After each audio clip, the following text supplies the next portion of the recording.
Assalamualaikum warahmatullahi wabarakatuh. Perkenalkan, nama saya Komar Sandra Labib, NIM 2306010122, asal kelas B3RC. Nama Nabi Yusuf alaihissalam adalah nama dari 25 nabi yang wajib kita ketahui. Kisahnya dapat kita simak secara lengkap di Al-Quran surat ke-12, yaitu surat Yusuf. Kisah Nabi Yusuf alaihissalam diawali ketika Nabi Yusuf masih anak-anak. Ketika ia bermimpi melihat 11 bintang matahari dan bulan bersujud kepadanya. Mimpi ini kemudian ia sampaikan kepada ayahnya, yaitu Nabi Yakub alaihissalam. Nabi Yakub alaihissalam memahami hal ini sebagai tanda dari Allah Subhanahu wa Ta'ala bahwa kelak putranya akan menjadi seorang nabi dan mendapatkan kemuliaan. Supaya saudara-saudaranya yang lain tidak iri, maka Nabi Yakub alaihissalam berpesan agar Nabi Yusuf alaihissalam tidak menceritakan mimpinya kepada siapapun. Wassalamualaikum warahmatullahi wabarakatuh. Nabi Yusuf bertemu Benyamin. Pada saat Mesir dilanda penceklik, kekeringan yang sama juga dialami oleh negeri Syam, tempat tinggal Nabi Yakub alaihissalam beserta keluarganya. Kondisi ini membuat Nabi Yakub alaihissalam memutus seluruh putranya kecuali Benyamin agar pergi ke Mesir menemui penanggung jawab produksi dan pengolahan makanan kerajaan untuk meminta izin agar boleh membeli bahan makanan. Sesampainya di Mesir, mereka tidak mengenali Nabi Yusuf alaihissalam. Sedangkan Nabi Yusuf alaihissalam berpura-pura tidak mengenali saudara-saudaranya. Nabi Yusuf alaihissalam tempat mencari Benyamin, adik kesayangan yang ternyata tidak turut serta. Nabi Yusuf alaihissalam mencari akal supaya dapat bertemu dengan Benyamin. Maka dijebaklah kakak-kakaknya dengan tujuan sebagai mata-mata. Dan untuk membuktikan bahwa mereka tidak bersalah, mereka harus membawa Benyamin serta menyerahkan surat bukti ke Nabi ayah mereka, yaitu Nabi Yakub alaihissalam, dan salah satu dari mereka harus tetap tinggal sebagai jaminan. Setelah mendapatkan surat bukti kenabian Nabi Yakub alaihissalam, mereka mengajak Benyamin pergi ke Mesir. Kali Nabi Yusuf alaihissalam sangat gembira karena Assalamualaikum warahmatullahi wabarakatuh. Perkenalkan, nama saya Muhammad Hafizul Umam dengan NIM 2306010165 dari prodi Pendidikan Jasmani Kesehatan dan Rekreasi. Di sini saya akan membahas tentang Nabi Yusuf yang diangkat menjadi anak angkat dari Kitfir bin Rohib. Oleh karena melihat tanda-tanda kebaikan dari Nabi Yusuf kecil, maka seorang Al-Aziz atau pejabat tinggi di Mesir yang bernama Kitfir membelinya dan membawa pulang ke rumah. Di perjalanan, Kitfir melihat Nabi Yusuf kecil membantu seorang kakek yang sedang kesusahan. Peristiwa ini berubah pikiran sehingga Nabi Yusuf tidak dijadikan budak melainkan diangkat sebagai anak. Selama menjadi anak angkat Kitfir, Nabi Yusuf alaihi wasallam tumbuh menjadi pemuda tampan dan rupawan.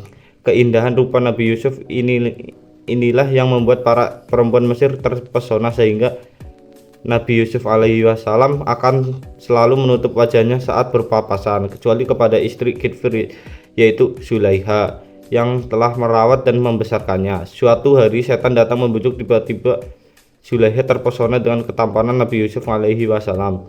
Zulaiha menggoda Nabi Yusuf alaihi wasallam, akan tetapi Nabi Yusuf menahan godaan tersebut dan segera berlari menjauh menuju sebuah pintu keluar. Namun sebelumnya Zulaiha sempat memegang baju Nabi Yusuf alaihi wasallam sehingga baju tersebut robek.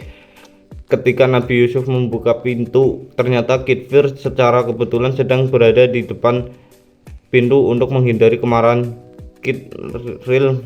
Zulaiha secara spontan memfitnah Nabi Yusuf alaihi wasallam dengan mengatakan bahwa Nabi Yusuf alaihi wasallam telah menggodanya. Peristiwa ini Allah Allah Subhanahu wa taala memunculkan sanksi untuk membela Nabi Yusuf alaihi wasallam. Sanksi ini adalah seorang bayi yang masih dalam buayan, yaitu anak dari paman Zulaikha sendiri. Assalamualaikum warahmatullahi wabarakatuh. Perkenalkan, nama saya Ahmad Wasil Arifin dari Prodi PCKR dengan NIM 23060100150. Oke, selanjutnya bayi ini berkata jika pakai Nabi Yusuf alaihi wasallam robek di bagian depan, maka ia bersalah. Dan ternyata pakaian yang robek berada di bagian belakang, sehingga Nabi Yusuf terbukti tidak bersalah. Kabar mengenai fitnah Zulaikha menyebarluaskan menjadi viral pembicaraan masyarakat Mesir. Akibatnya nama baik dan kehormatan keluarga Kiftir menjadi tercemar. Untuk membersihkan nama baik itu, Zulaikha mengadakan jamuan di rumah dengan mengundang istri-istri para pembesar kerajaan Mesir. Dalam jamuan tersebut sengaja disajikan aneka makanan yang harus dipotong dengan pisau. Ketika para tamu sedang menggunakan pisau untuk memotong makanannya, Zulaikha dengan sengaja meminta Nabi Yusuf alaihi wasallam untuk muncul di hadapan mereka. Serta merta kehadiran Nabi Yusuf alaihi wasallam membuat seluruh tamu heboh dan terpesona. Bahkan tanpa sadar pisau yang mereka gunakan untuk memotong makanan mengenai tangan mereka sendiri tanpa terasa sakit. Pada saat itulah Zulaikha menegur mereka yang telah menghina dirinya. Padahal mereka dirinya juga terpesona dan tak berdaya berhadapan dengan Nabi Yusuf alaihi wasallam. Setelah itu Nabi Yusuf alaihi wasallam ditangkap dan dimasukkan ke penjara guna mengembalikan kehormatan keluarga Kiftir.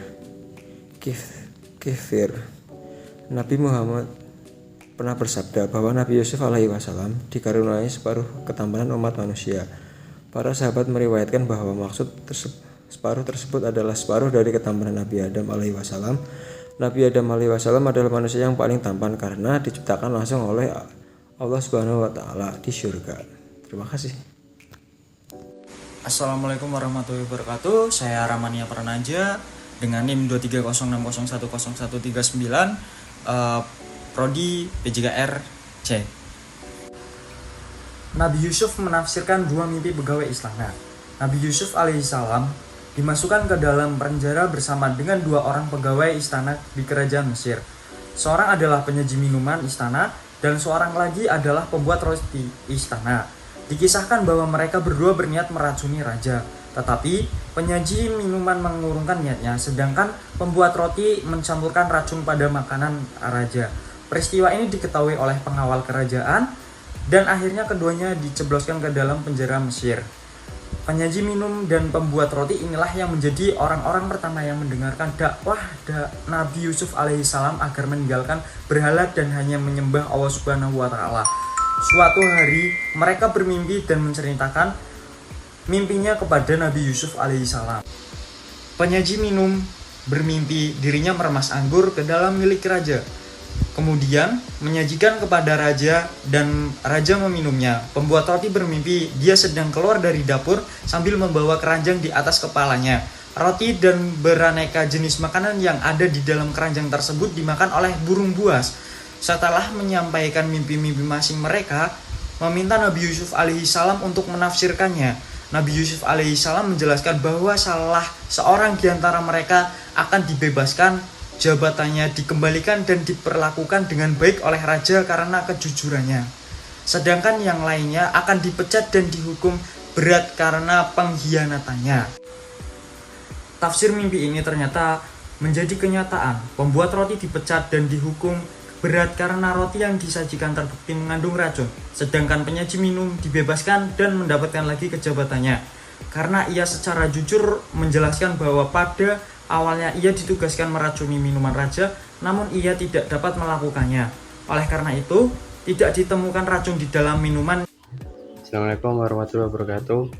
Perkenalkan, nama saya Muhammad Koruniam, NIM 23060100127. Saya akan menceritakan kisah Nabi Yusuf dan Zulaikha. Dikisahkan bahwa Raja Mesir memecat Kiftir, pejabat kerajaan yang dahulu memenjarakan Nabi Yusuf alaihissalam, lalu mengantar Nabi Yusuf alaihissalam sebagai penggantinya. Setelah Kiftir meninggal, maka Raja Mesir menikahkan Zulaikha dengan Nabi Yusuf alaihissalam. Maka semenjak saat itu Zulaikha resmi menjadi istri Nabi Yusuf alaihissalam. Dari pernikahan ini Nabi Yusuf alaihissalam dikaruniai 2 orang putra bernama Afrayin dan Mansa. Nabi Yusuf alaihissalam diangkat menjadi menteri dalam urusan pangan di Mesir pada usia 30 tahun.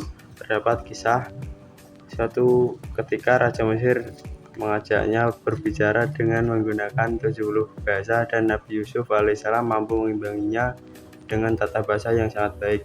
Hal ini semakin membuat wajah takjub dan bangga dengan kemampuan Nabi Yusuf alaihissalam yang terbilang masih muda.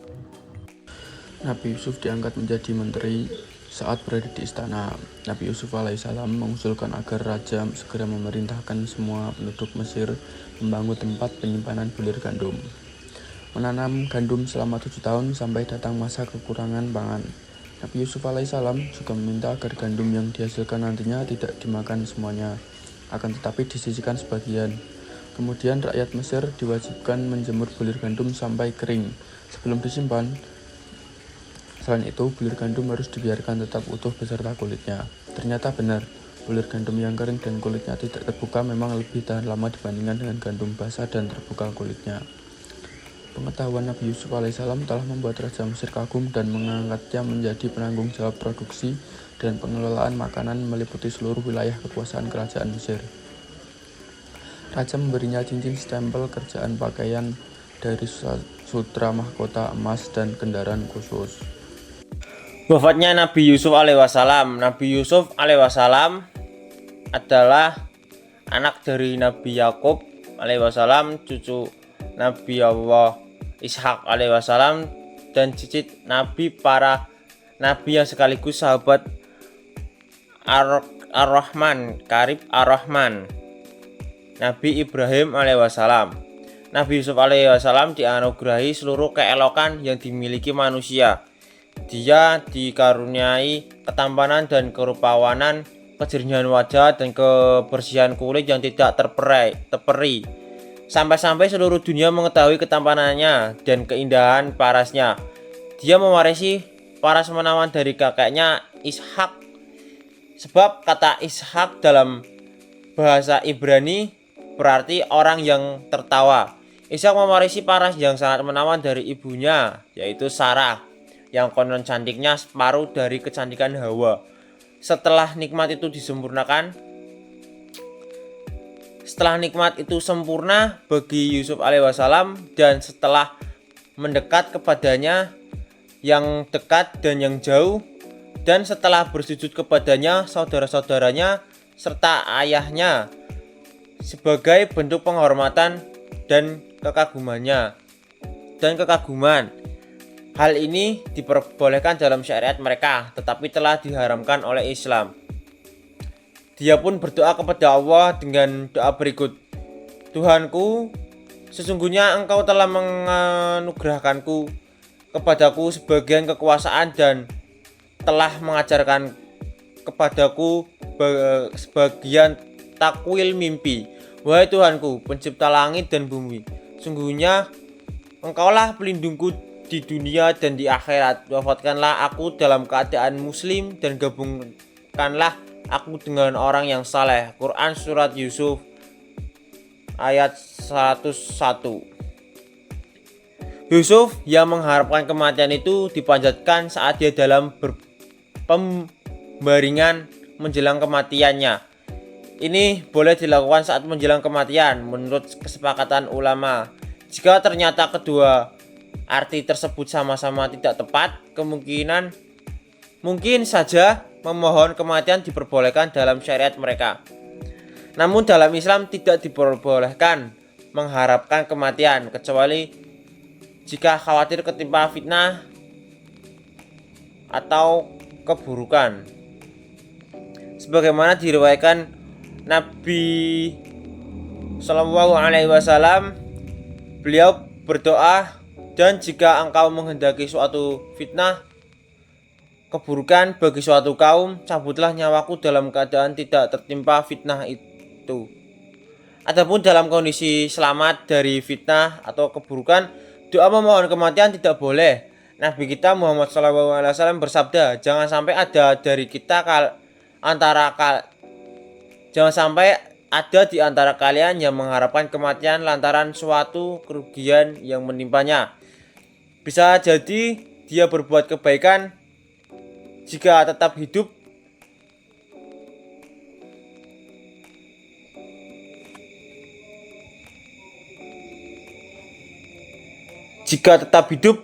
sehingga bertambah amal baiknya, dan bisa jadi dia berbuat keburukan sehingga barangkali dia bertobat, maka hendaknya dia berdoa, "Ya Allah, hidupkanlah aku selama hidup itu lebih baik bagiku, dan matikanlah aku selama kematian itu lebih baik bagiku." Tak kala Yusuf alaihissalam menginjak usia 120 tahun, dia duduk di atas pembaringan menjelang kematiannya. Nabi Yusuf alaihissalam berwasiat kepada Bani Israel dengan mereka membawa jasadnya bersama mereka apabila mereka keluar dari Mesir. Lalu mereka memangkamkannya di sisi para leluhurnya, yaitu Nabi Ibrahim, Nabi Ishak, Nabi Yakub. Ketika Nabi Yusuf wafat, mereka pun mengawetkannya dan menaruh di dalam tabut atau peti. Sekian, terima kasih. Assalamualaikum warahmatullahi wabarakatuh. Perkenalkan, nama saya Muhammad Tio Eka Wijaya, NIM 2306010133. Oke, selanjutnya Nabi Yusuf menafsirkan mimpi raja. Ketika masa hukuman Nabi Yusuf alaihissalam akan berakhir, Raja Mesir yang bernama Ar-Rayyan bin Al-Walid bermimpi. Ia melihat 7 sapi betina yang kurus memakan 7 sapi betina yang gemuk, 7 bulir gandum yang kering, dan 7 bulir gandum yang hijau. Raja sangat gelisah, sehingga meminta para ahli tafsir kerajaan untuk menafsirkan arti mimpinya. Tetapi ternyata tak ada satupun yang mampu menafsirkan mimpi raja. Penyaji minuman istana teringat kepada Nabi Yusuf alaihissalam atas izin dari raja. Maka berangkatlah ia menemui Nabi Yusuf di penjara untuk menceritakan mimpi raja. Nabi Yusuf alaihissalam menjelaskan bahwa arti mimpi sang raja adalah akan datang masa kemakmuran selama 7 tahun. Setelah itu akan datang masa kekurangan makanan atau paceklik selama 7 tahun karena kekeringan. Mendengar tafsir mimpi ini, penyaji minuman segera memberitahukannya kepada raja. Raja terkesan dan minta agar Nabi Yusuf alaihissalam dikeluarkan dari penjara, tetapi Nabi Yusuf justru menolak untuk dibebaskan sebelum tuduhan yang menyebabkan dirinya di penjara diselidiki kebenarannya. Akhirnya Nabi Yusuf alaihissalam dibebaskan setelah memang terbukti tidak bersalah. Sekian dari saya. Wassalamualaikum warahmatullahi wabarakatuh.